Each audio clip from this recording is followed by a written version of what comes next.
زلمی خلیلزاد وایي پاکستان امریکا سره دوه ګونی سیاست کوي. پخوانی امریکایي ډیپلوماټ زلمی خلیلزاد د امریکا پر وړاندې د پاکستان سیاستونه دوه ګوني بللي او نیوکه یې پرې کړې.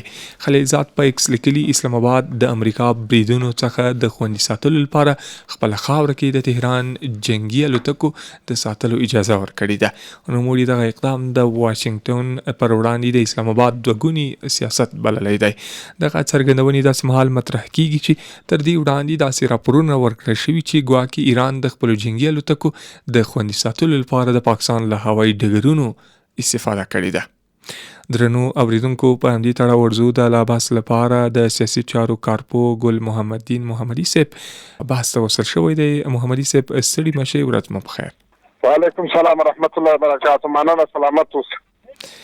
ډیره مننه. کور مو ودان چې وخت مو راکړ. محمدي صاحب که پیل پرتې وکړو چې پخوانی امریکایي ډیپلوماټ زلمی خلیلزاد د امریکا پر وړاندې د پاکستان سیاستونه دوه ګوني بللي او نیوکه یې پرې کړې.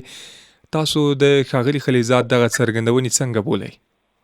بسم الله الرحمن الرحیم. مننه، خوشحاله اوسئ. تاسو ته د رادیو اوریدونکو ته سلامونه نه کې هیلې وړاندې کوم. واقعا د زلمی خلیلزاد خبرې د پاکستان په حق چې پاکستان غواړي د امریکا سره دوه ګوني چلند وکړي، دا خبرې په د سامي کړې دي. دا په دې معنی دي چې پاکستان یو خو غواړي چې د امریکا نه ګټه پورته کړي، له بل خوا نه غواړي چې په صداقت سره د امریکا سره هغه همکاري چې امریکا تر غواړي وکړي.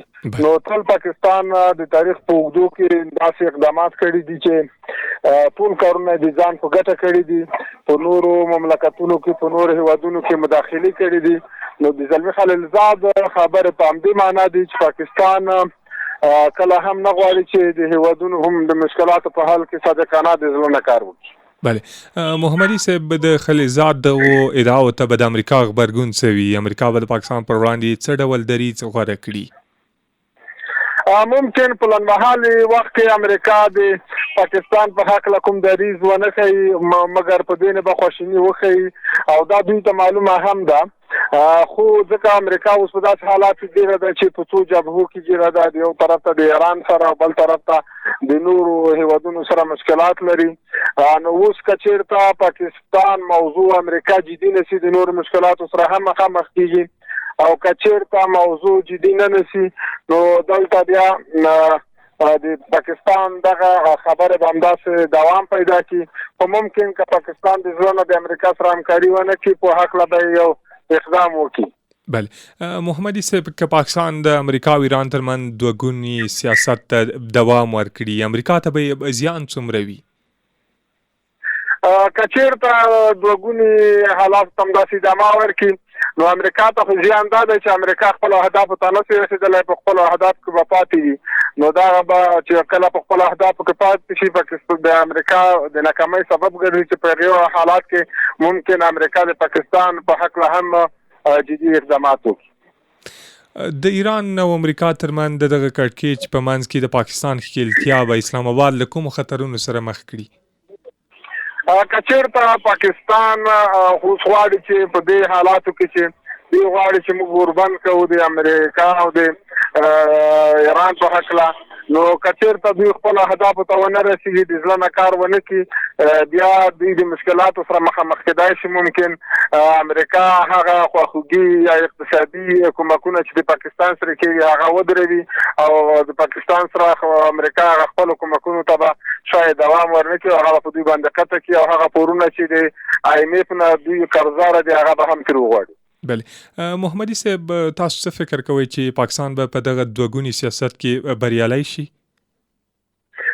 هر کله چې د هر چا سره که هغه د هیوادونو په سطحه وي او که د افرادو په سطحه وي، په هر مسایلو کې اخلاص نه وي، هغه بیا کامیابیدی نشي. که چېرته د یو چا نیت سم نه وي نو بیا مشکلات سره مخامخ کېدای شي. بله، محمدي صاحب امریکا ته څه کول پکار دي چې د پاکستان له دغه دوه ګوني سیاست نه ځان خبر کړي، او څه کول ورته پکار دي چې له دغه دوه ګوني سیاست نه ځان وباسي؟ نو د امریکا لپاره پکار دا دی چې د پاکستان په دې پالیسۍ نور اتکا ونه کړي، ځکه په تاریخ کې امریکا ته د پاکستان پالیسي معلومه شوې ده چې پاکستان په هر موضوع کې دوه ګونی سیاست کوي. هم د موافق سره هم د مخالف سره دوی کومک کوي. د یو طرف ته غواړي چې د خپل ګټو لپاره کار وکړي، بل طرف غواړي چې امریکا ته دا وښيي چې موږ د تاسو سره همکاري کوو. نو که چېرته دوی د صادقانه د مشکلاتو په حل کې نه وي او دواغات دوګونه چلند وکړي، دغه به هم د امریکا لپاره ښه نه وي او هم د پاکستان په تاوان به دا تمام شي. بله محمدي صاحب، پاکستان له دغه دوګوني سیاست سره کولی شي چې د امریکا او ایران ترمنځ هغه د منځګړي رول ولوبوي او هغه کوم مذاکرات یوې پایلې ته ورسوي؟ هیڅ کله نه، هر کله چې منځګړي طرفینو ته د اعتماد وړ نه وي او په هغوی باندې اعتماد ونه کړي، موضوعات ښه ډول مخته نشي تللی او حل هم ناشونه وي. نو که چېرته د پاکستان خبره د طرفینو لپاره د اعتماد وړ نه وي، نتیجې ته نشي رسېدلی. کورمدان، ډېره مننه محمدي صاحب چې راغلی په بحث کې مو سره ګډون وکړ. سلامت اوسئ. ډېره مننه.